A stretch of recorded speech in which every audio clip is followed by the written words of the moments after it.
Okay, this second part of Activity 2 starts to take your experiences and start connecting them to the objectives.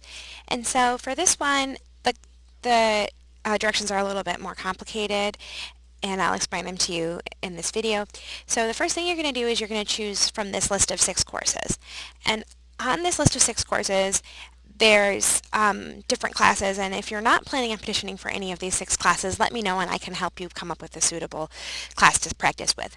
What I really want you to be thinking about when you're going through these is focusing on the format of the learning statement, so your verb, your details, and then your intended result.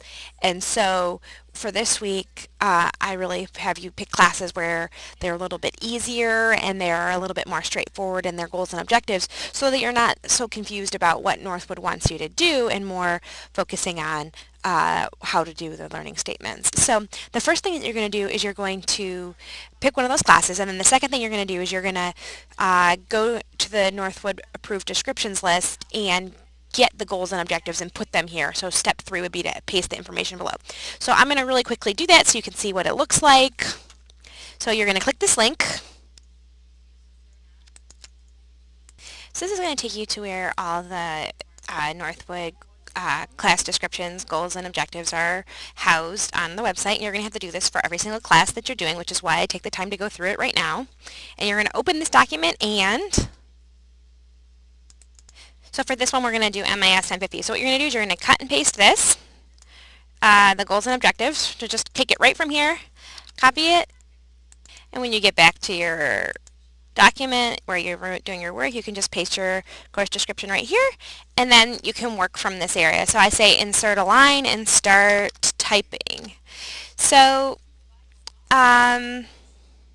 for the final direction for part 2 is beneath each objective insert a line, which I just did, and describe in 2 to 4 sentences a time where you demonstrated the objective in the workplace.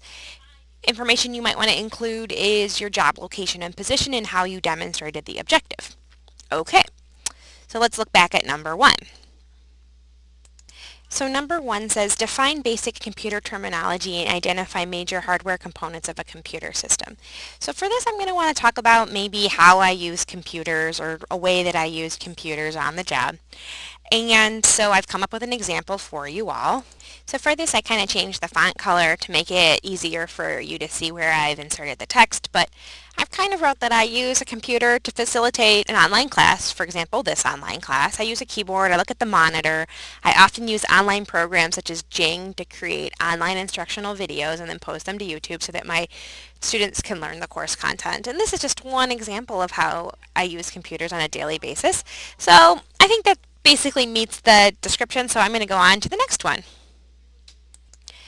So this next one asks how I use file management techniques to efficiently maintain files. So I'll take some time to reflect on that, and then I'll add in my thoughts.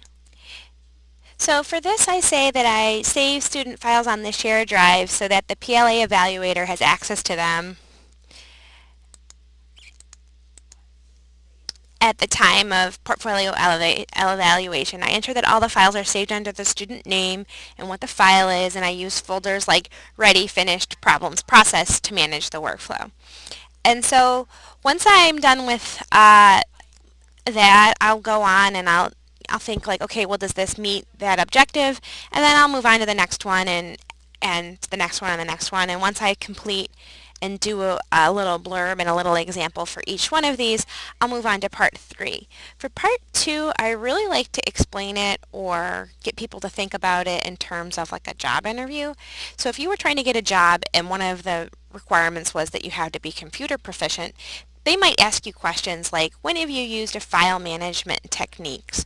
Or how do you use computers on a daily basis? So those are the types of things that you're going to be wanting to include in your examples here, are the ways that you're using the computers and the learning that you've done previous to taking PL 1010.